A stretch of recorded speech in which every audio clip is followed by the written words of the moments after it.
Halo Bola Mania, selamat datang di sesi bedah taktik pratinjau Piala Dunia 2026. Kali ini, kita bakal kupas tuntas pertarungan hidup mati di babak 16 besar yang digelar di Vancouver, yaitu bentrokan antara Swiss melawan Aljazair. Tensi laga ini pastinya bakal panas banget, soalnya pemenang dari duel ini udah ditunggu antara Kolombia atau Ghana di perempat final nanti. Nah, pertanyaan terbesarnya nih, apakah kutukan 88 tahun akhirnya bakal patah? Atau justru kita bakal ngelihat sejarah baru yang terukir di Kanada? Di satu sisi, Swiss lagi berusaha mati-matian buat ngakhirin puasa kemenangan mereka di fase gugur yang udah berlangsung puluhan tahun. Di sisi lain, Aljazair lagi mengincar kemenangan pertama mereka sepanjang sejarah di babak sistem gugur Piala Dunia. Jadi, ini bukan cuma soal taktik di lapangan, tapi juga pertarungan mental dan sejarah. Oke, biar pembahasan kita runut dan gampang dipahami, ini dia garis besar yang bakal kita obrolin. Pertama soal taruhan di perempat final, lanjut ke kutukan 88 tahun Swiss, terus kejutan dari skuad rubah gurun Aljazair, dua pemain kunci, dan pastinya kita tutup dengan prediksi dan peluang. Langsung aja kita masuk ke bagian pertama, kutukan 88 tahun Swiss. Jujur, ini beban sejarah yang berat banget buat mereka. Coba perhatiin angka ini, 88. Gila ya, udah 88 tahun lamanya sejak terakhir kali Swiss memenangkan pertandingan fase gugur Piala Dunia. Itu terjadi di tahun 1938 loh. Rentetan 7 kali tereliminasi berturut-turut di fase gugur ini ibarat hantu yang terus ngebayang-bayangin mental skuad mereka. Kalau kita bedah lebih dalam soal rekam jejak mereka baru-baru ini, datanya lumayan bikin deg-degan. Bayangin aja, dari 12 laga fase gugur terakhir di turnamen besar, Swiss itu cuma mampu menang 1 kali dalam waktu normal 90 menit, sisanya 5 kali imbang dan 6 kali kalah. Terus, dari 9 laga terakhir, 5 diantaranya harus dilanjutin ke adu penalti, dan apesnya 4 kali berujung pada eliminasi. Ini nunjukin banget kalau mereka sering banget kesulitan buat ngunci kemenangan sebelum peluit panjang bunyi. Tapi tunggu dulu, jangan buru-buru ngeremehin mereka. Coba kita lihat gimana Swiss ngerespon tekanan di fase grup kemarin. Awalnya emang agak lambat, mereka sempat ditahan imbang 1-1 sama Qatar.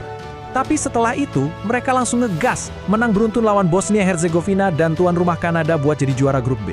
Kunci taktisnya ada di pergantian pemain yang super jitu. Pemain pengganti kayak Ruben Vargas dan Johan Manzambi bener-bener jadi game changer pas mereka masuk lapangan. Sekarang, kita geser ke lawannya. Bagian kedua, kejutan pasukan rubah gurun. Sama halnya kayak Swiss, Aljazair juga bawa beban sejarahnya sendiri. Mereka belum pernah sekalipun lolos dari fase gugur Piala Dunia, plus mereka juga punya rekor belum pernah menang dalam 9 laga melawan tim asal Eropa sejak tahun 1982. Walaupun begitu, perjalanan mereka lolos dari grup J ke babak 16 besar ini bener-bener nunjukin mental petarung sejati. Awalnya mereka babak belur, kalah telak 3-0 dari Argentina. Banyak yang ngira mereka bakal angkat koper duluan. Nyatanya mereka bangkit ngalahin Jordania 2-1. Terus di laga penentuan yang super dramatis, mereka berhasil nahan imbang Austria 3-3. Hasil ini bikin mereka lolos dari lubang jarum sebagai salah satu tim peringkat ketiga terbaik. Nah, momen paling epik dari Aljazair di fase grup kemarin adalah waktu lawan Australia. Kalian harus tahu soal golnya Riyad Mahrez. Gol itu berawal dari proses yang mecahin rekor. Ada 110 operan tanpa putus selama lebih dari 5 menit.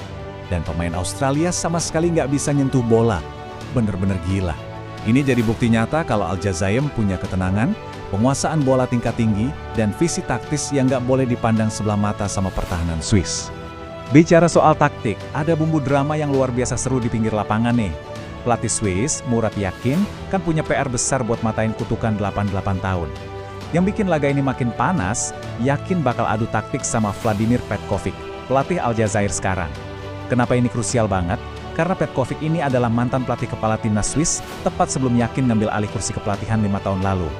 Jadi, Petkovic itu ibaratnya udah hafal banget di luar kepala soal DNA sepak bola Swiss. Lanjut ke bagian ketiga, duel pemain kunci. Ini dia bentrokan taktik langsung yang bakal terjadi di atas lapangan. Duel pertama yang paling krusial ada di sentral permainan.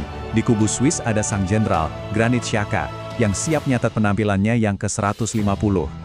Di fase grup aja, dia berhasil ngebuktiin kelasnya dengan 53 umpan pemecah garis pertahanan dan 24 kali ngerebut penguasaan bola. Tugas Xhaka nanti adalah ngatur tempo permainan, sekaligus matiin pergerakan lincah sang Maradona, Ibrahim Maza. Playmaker muda Aljazair yang main di Bayer Leverkusen ini emang lagi on fire, nyatatin 13 dribble sukses di fase grup. Ini bakal jadi pertarungan seru antara visi dan ketenangan seorang veteran melawan daya ledak bintang muda yang lagi mekar-mekarnya. Di lini serang, kontrasnya juga luar biasa menarik. Swiss punya Johan Manzambi, striker muda 20 tahun yang efisiensinya gila-gilaan. Bayangin, dia nyetak 3 gol cuma dari 3 tembakan tepat sasaran. Nah, di kubu seberang, dia bakal adu tajam sama ikon sekaligus Kapten Aljazair, Riyad Mahrez. Di umurnya yang udah 35 tahun, Mahrez ini baru aja nyetak gol Piala Dunia pertamanya dan udah terlibat langsung dalam 3 gol, yang mana itu jadi rekor nasional baru buat negaranya. Menurut kalian, siapa yang bakal lebih mematikan di depan gawang? Efisiensi si darah muda atau sentuhan magis sang legenda? Oke, sekarang kita masuk ke bagian terakhir, bagian keempat, prediksi dan peluang. Gimana hitung-hitungan di atas kertas berdasarkan data dari superkomputer Opta Analyst? Superkomputer Opta ini nggak main-main. Mereka udah ngejalanin 25.000 simulasi pratinjau buat laga ini. Hasilnya, Swiss emang diunggulkan buat menang di waktu normal dengan peluang sekitar 49,8%. Tapi coba diperhatiin angka 27,4% buat kemungkinan hasil imbang yang berujung ke extra time. Ingatkan soal rekor buruk Swiss yang susah banget ngunci laga dalam 90 menit, jadi perpanjangan waktu itu ancaman yang benar-benar nyata. Sementara itu Aljazair dikasih peluang 22,8% buat nyuri kemenangan langsung di waktu normal. Nah, kalau kita pukul rata jadi probabilitas keseluruhan, entah itu menangnya lewat waktu normal, perpanjangan waktu, atau adu penalti, peluang Swiss buat melaju ke perempat final ada di angka 63,05% berbanding 36,95% untuk Aljazair. Jadi, pada akhirnya kita sampai di satu pemikiran krusial. Apakah prediksi data probabilitas dari Opta ini bakal kejadian sesuai skenario? Atau justru inilah momen ajaib di mana rubah gurun ngancurin mimpi Swiss dan memperpanjang kutukan 88 tahun mereka?